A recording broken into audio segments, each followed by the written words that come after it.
Moyen, Kevin here with Luxembourg Legacy. I'm in the north of Luxembourg in Eschweiler, Luxembourg. There's two towns named Eschweiler, but this one is in the north near Wiltz. And you're looking at the Church of St. Maurice. Very, very fascinating because it really is a memorial to a young American soldier who lost his life here and endeared himself to the people of this community back in December of 1944.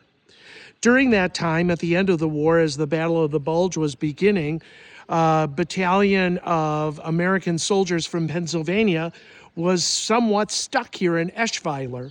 One of the young soldiers, George Mergenthaler, he could speak German and French. His grandparents were German immigrants to Pennsylvania. Because of that, it sort of endeared him to the people and the priest of Eschweiler.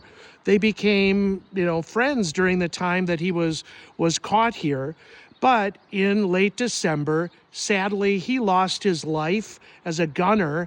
He was shooting the gun to protect his fellow soldiers who were able to escape the Nazis, but he lost his life.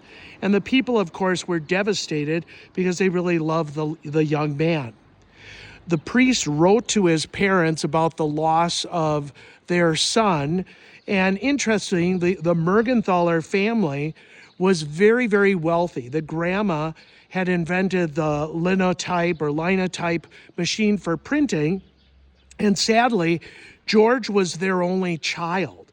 Now, you think the parents, of course, would be very bitter losing their son, but to the contrary, they eventually came here to Eschweiler, and they were wealthy, and they actually donated the money to rebuild the parish church. And the church was rebuilt by the people and Mergenthaler's parents as really a memorial to this young American soldier who gave his life for his comrades and also for the people here in the community. So here we are entering the church, and you will see in the vestibule this beautiful memorial to George Mergenthaler by the people and his parents. And it says so appropriately, "This only son died that other sons might live in love and peace." So this, like Jesus, sort of gave his life so that others might live in love and peace. So it's a beautiful memorial in the vestibule. And here you have a relief showing the face of George Mergenthaler. It's written everything in English and in Luxembourgish, but that's a memorial. And he was killed here on December 18th, 1944. But this is not the total picture of how he's memorialized. Let's go into the gorgeous St. Maurice Catholic Church. So his parents helped fund the rebuilding of this beautiful church after World War II.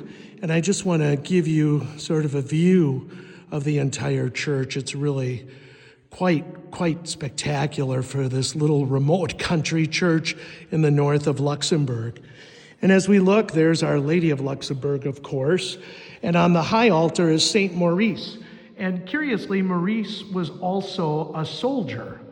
And then what's most fascinating are the murals in the sanctuary, these two murals. The first one is of Jesus giving the Sermon on the Mount, the Beatitudes. And the second one is Jesus feeding the 5,000, the multitudes. And what is incredible about this is that the disciple Jesus has passing out the loaves is actually George Mergenthaler. And he's got a cloak on, but underneath it is his American Army uniform. So this was added symbolically. He really fed the multitudes by offering his life. It's just a beautiful, beautiful tribute to him. And also these two stained glass windows are so noteworthy. This one on this side of the sanctuary has the Red Lion of Luxembourg, and the other one on the other side near the mural has the American eagle with E pluribus unum to memorialize Mergenthaler. So if you get to the north of the country, this little church in Eschweiler is a must-see. Again, the mural is so powerful, the feeding of the multitudes with George Mergenthaler as Christ's disciple. Friends, that's the inspiration in Luxembourg for the day. Adi.